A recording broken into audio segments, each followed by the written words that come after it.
Ariko gambaho umurutamburo biraho Alphonse Olchapason w'abaramaji okurwo muri Kabale Diocese yashobora kuborekerire kushabarahanga okubaha amani hamwe no kuhereza obusingi ihanga ryona nangwa n'amaramizo gona okurabira mbebembezi. Amazina ni biraho Alphonse umushomese wa Apostle King Kabale kandi Chapason w'abaramajaba kuruka Kabale Diocese.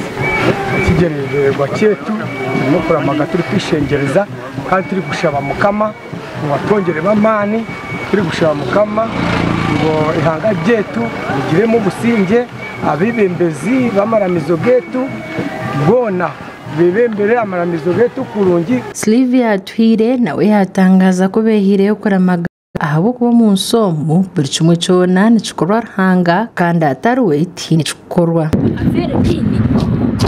ikikuru cyabyo na munsi ni Yesu atari Yesu kirakorwa atari Yesu cyo cyatambye. Nkunda Augustine oyomburiza kuruga bucinda umuri Kabale Diocese ahamya kubehire yo kushabira bebembezi kandi nangwa no businjo munsi yona na mnongo bwiro burkwija obwakaruru kabona akenkumibiramukaga. So namwe tushabira nakonga bebembezi kuja kukama ruhanga basomesta bucabarumo tugana ngo bebembezi ni kurwari ruhanga so nabwe turuhango gwe wari tutorana bari gumiza makatebembera ongito tushabire nsiyona kugira businje tushabira bebembezi bitu kugira businje mukumibira mukaga kwisashe tunemwe mukamugora twereze ikoko niko turagene nogwe konka uzman tusima na mwa government.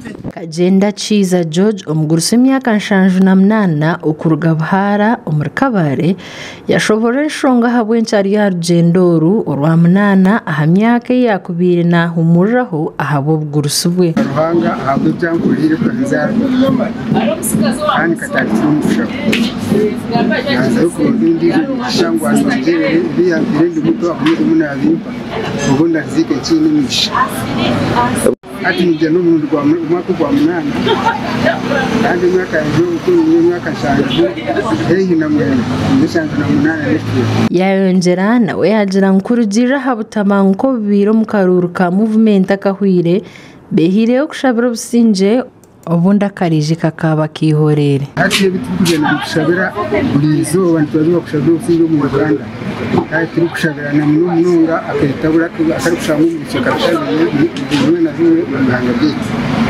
turi businje kunka no bwoko kandi twebo abantu abari kubuzamo batebeka ino mito yabo afantu botabanko hiya isahangu to muri ntungamo muhumuza yahamya kubonka polisi behire yo kuma baramajaba mpaka kuhika ubarahice na mugongo aho borekereye kuhika bitakashire birushatu ukwezo kurkwije to protect their life.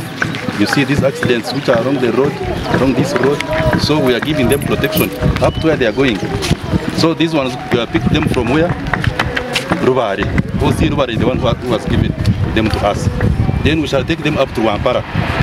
We hand over the OC Wampara. OC Wampara will proceed up to them with them up to Mbarara.